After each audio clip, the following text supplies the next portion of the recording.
Olá, sou a professora Marisa e na aula de hoje vamos falar sobre a oração subordinada adjetiva. Na aula número 4, nós vimos as orações subordinadas adverbiais. Então, para a gente começar a explicação sobre a oração subordinada adjetiva, é bom nós relembrarmos dois conceitos importantes quando a gente fala de oração. O primeiro conceito: o que é uma estrutura coordenada? O que é uma oração coordenada? Então, uma oração coordenada é quando os termos dentro dessa oração, eles vão ser independentes. Então, um termo, ele não vai depender do outro para fazer sentido. Tem um exemplo aqui para vocês. Deve ter chovido à noite, pois o chão está molhado. Então, eu tenho essa oração subordinada. Se eu quisesse dividir os termos dessa oração subordinada, essa oração coordenada, eu poderia fazer isso? Sim, poderia. Deve ter chovido à noite, primeiro termo, pois o chão está molhado. O chão está molhado, segundo termo. Dividindo esses dois termos da oração coordenada, você percebe que os dois separados, eles continuam fazendo sentido. Então, deve ter chovido à noite, você compreende. O chão está molhado, você compreende. Então, os dois, eles podem ser separados. Já a estrutura subordinada, uma oração subordinada, um termo, ele vai depender do outro para fazer sentido. Então, exemplo aqui. Espero que você passe no exame. Tem essa oração subordinada principal. Vou dividir os termos, vou separá-los. Espero que você passe no exame. Separando os dois vai fazer sentido se eu chegar para você e falar espero. Você vai entender? No mínimo, você vai me chamar de louca se eu não der continuidade nessa explicação. O que eu espero? Então, eu preciso que este espero, ele tenha o outro termo para que ele tenha um sentido completo. Visto isso, nós vamos falar então sobre as orações subordinadas adjetivas. Vocês lembram que na oração subordinada adverbial, um adjunto adverbial, ele era quem formava a oração subordinada adverbial. Então, o que vai acontecer aqui? Na oração subordinada adjetiva, um termo de valor adjetivo, ele vai dar a origem a essa oração subordinada adjetiva, ok? Então, vamos ver o exemplo aqui. Eu detesto gente mentirosa. Então, nós temos o verbo ali detesto. Quem detesta, detesta algo, alguém. Então, é um verbo transitivo direto. Quem detesta gente mentirosa? Eu, sujeito. E aí, o que é detestado? Gente mentirosa. Ali eu tenho o meu objeto direto.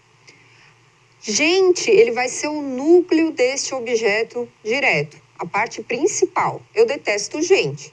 Então, o gente é a parte principal.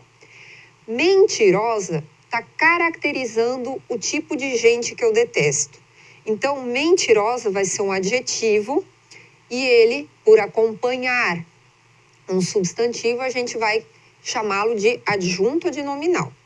Então, nós temos aqui o substantivo gente, um adjetivo caracterizando esse substantivo. Agora, como é que eu faria para transformar essa oração simplesmente em uma oração subordinada adjetiva? Eu tenho que acrescentar um verbo nesse adjetivo. Se é uma oração subordinada adjetiva, é no adjetivo que eu vou acrescentar o verbo para formá-la. Então, nós temos aqui, a mesma frase, eu detesto gente. O mentirosa, eu acrescentei um verbo e transformei em que mente. Eu detesto gente que mente. Então, o mentirosa, ele deu origem a essa oração subordinada adjetiva. E aí, eu detesto gente é a oração principal. Aí vocês percebem que, nesse exemplo aqui anterior, mentirosa está caracterizando gente. Então, você tem um adjunto adnominal caracterizando gente. Já neste exemplo aqui, a gente percebe que a oração subordinada adjetiva, é quem está caracterizando o substantivo gente.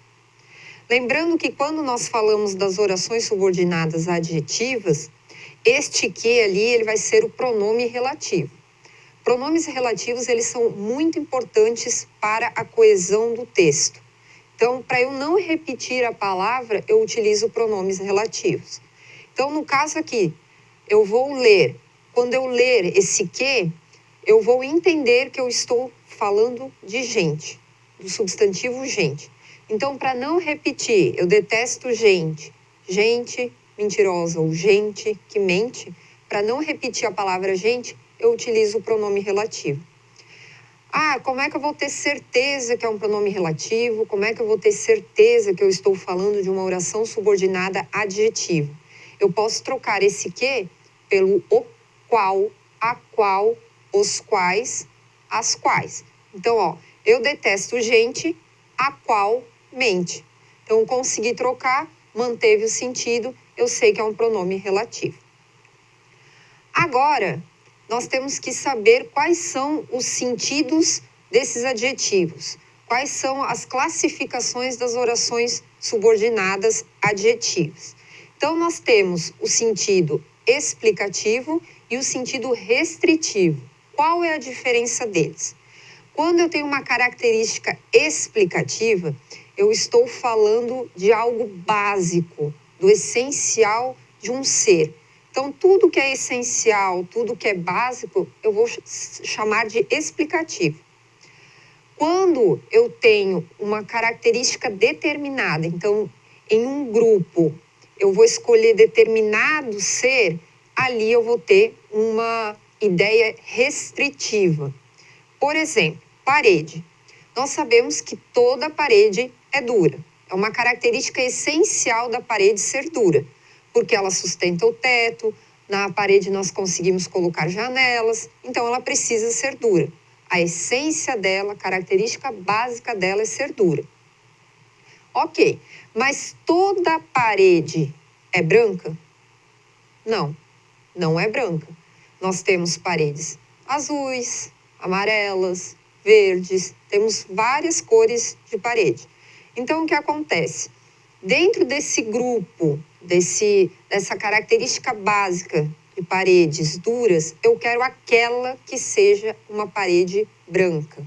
Então, você percebe que dura vai ser a característica explicativa, que todas as paredes são duras, e branca vai ser uma característica restritiva. Somente uma será branca, a outra será azul, amarela, verde. Outro exemplo aqui, fogo. Todo fogo é quente? Sim, uma característica básica do fogo ser quente. Mas essa característica básica, todo fogo que é quente, ele também obrigatoriamente é alto? Não. Nós temos o fogo alto, o fogo baixo. Então, a gente percebe que quente é uma característica básica. O fogo sempre será quente. É uma característica explicativa. O alto, ele vai ser dentro daquele grupo do fogo, eu quero somente aquele que é alto. Aí nós temos ali um adjetivo restritivo, ok? Então, vamos ver um exemplo. O fogo quente morna a água em minutos. Então, nós temos aqui morna, que é um verbo transitivo direto. O que ele morna? A água, objeto direto. Em minutos, ele vai ser o nosso adjunto adverbial de tempo, que está dizendo em que momento que a água ficou morna. E aí, quem morna a água em minutos? Faço a pergunta para descobrir o sujeito. A resposta será o fogo, ok? Aí nós percebemos que quando eu vou responder essa pergunta, eu não coloco o quente junto com o fogo. Então, nós percebemos que o quente também ele está separado por vírgulas. Então, sabemos o quê? Toda vez que esse é um conceito básico da linguagem que nós utilizamos, principalmente quando estamos trabalhando esse tipo de oração. Quando nós tivermos vírgulas, um termo entre vírgulas, ele será explicativo. Aí você em casa deve estar se questionando, professora, é claro que o fogo é quente, Por que eu tive que colocar? Por que a pessoa colocou essa característica ali entre parênteses se a gente sabe que a característica básica do fogo é ser quente? Por quê? Porque ele quer mostrar a essência do fogo. Então, ele quer dizer que o fogo, ele só morna a água em minutos porque ele é quente. Porque essa é a característica essencial dele. Se essa não fosse a característica essencial, ele não conseguiria mornar a água em minutos. Aí nós temos aqui outro exemplo. O fogo alto pode queimar a comida rapidamente. Então, nós temos aqui uma locução verbal, pode queimar. O verbo principal é queimar, que é o verbo transitivo direto. Ele pode queimar o quê? A comida, nosso objeto direto. Rapidamente vai ser o adjunto adverbial de modo, o modo como a comida é queimada. E aí eu vou perguntar para essa locução verbal, para o verbo principal, quem pode queimar a comida rapidamente? E aí a resposta nós teremos, o fogo alto. Aí a gente percebe que aqui o alto ele participa do sujeito. Claro que o núcleo, a parte principal do sujeito é o fogo, mas o alto ele participa do sujeito porque ele está dando uma característica para esse fogo. É o nosso adjetivo restritivo. Aí você deve estar se perguntando, ok, mas até ali eu não estou vendo nenhuma oração subordinada adjetiva. Para nós transformarmos essas orações em orações subordinadas adjetivas, eu preciso acrescentar um verbo.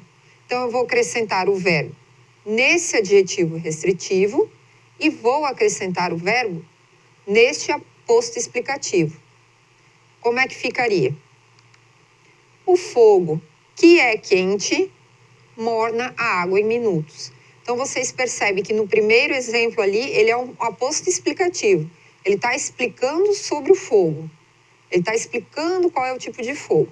Aí, eu coloco um verbo neste aposto explicativo e vou transformá-lo na oração subordinada adjetiva explicativa. O fogo, que é quente, morna a água em minutos. O outro exemplo aqui. Fogo alto pode queimar a comida rapidamente. Como é que eu transformo essa oração em uma oração subordinada adjetiva? Acrescento um verbo nesse adjunto adnominal, nesse adjetivo.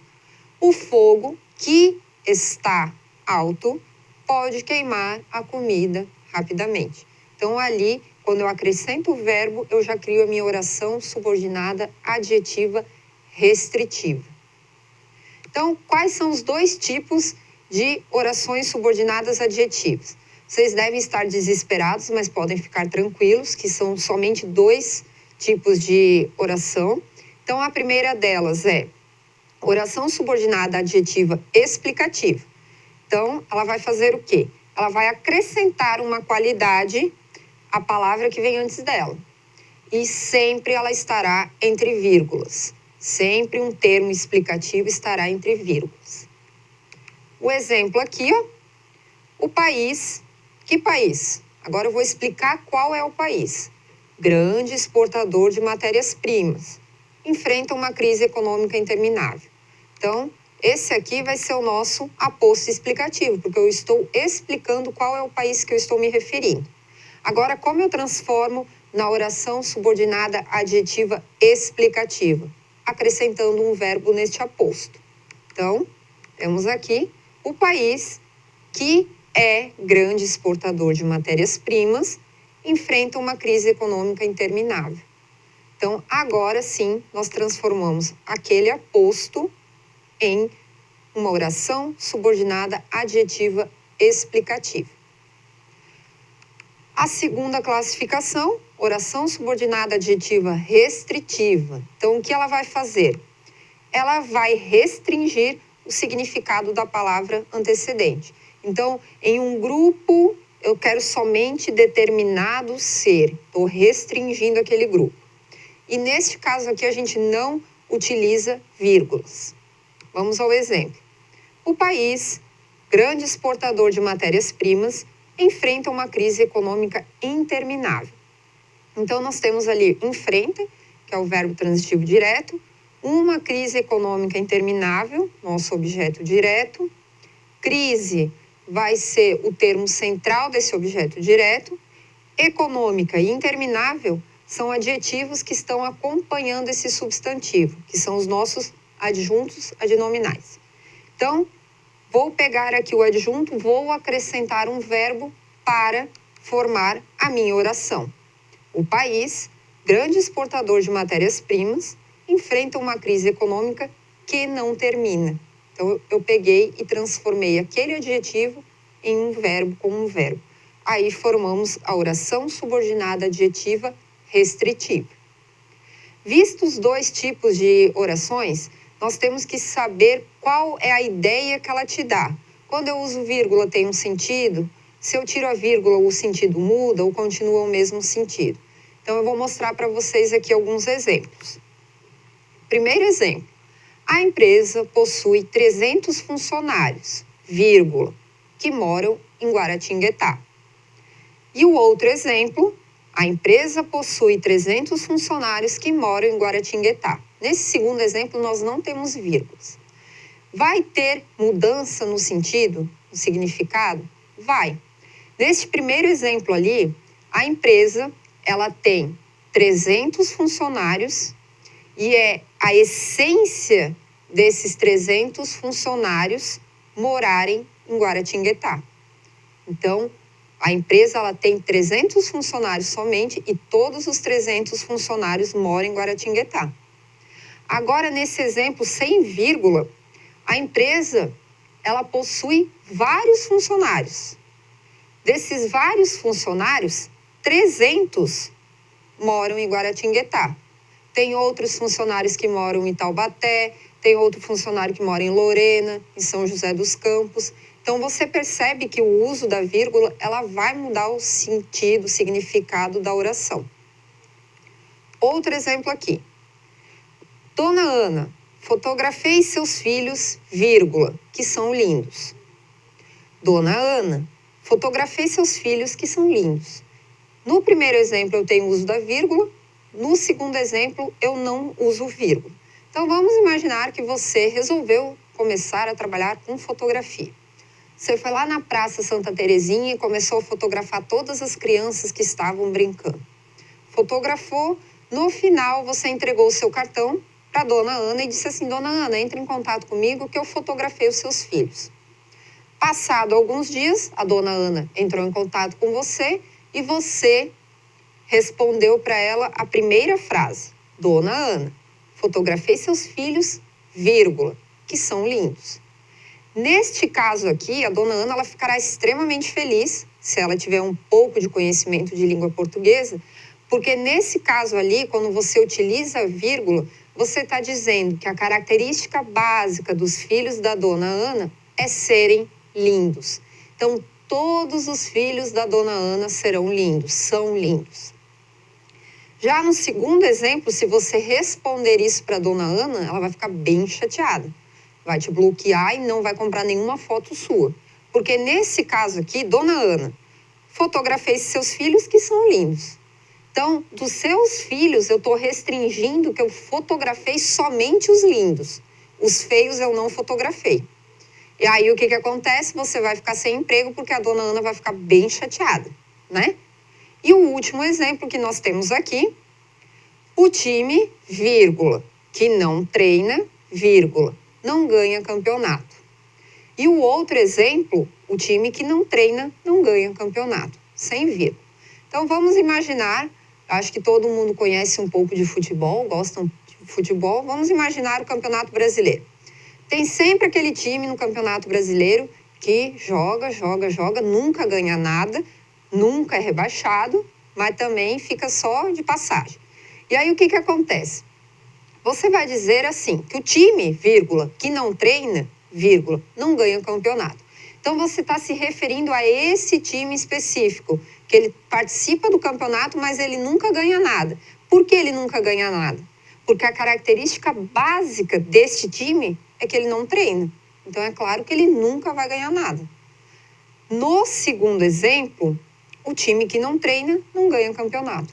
Então, nesse caso aqui, todos podem ganhar o campeonato. Mas eu vou restringir dizendo que aqueles que não podem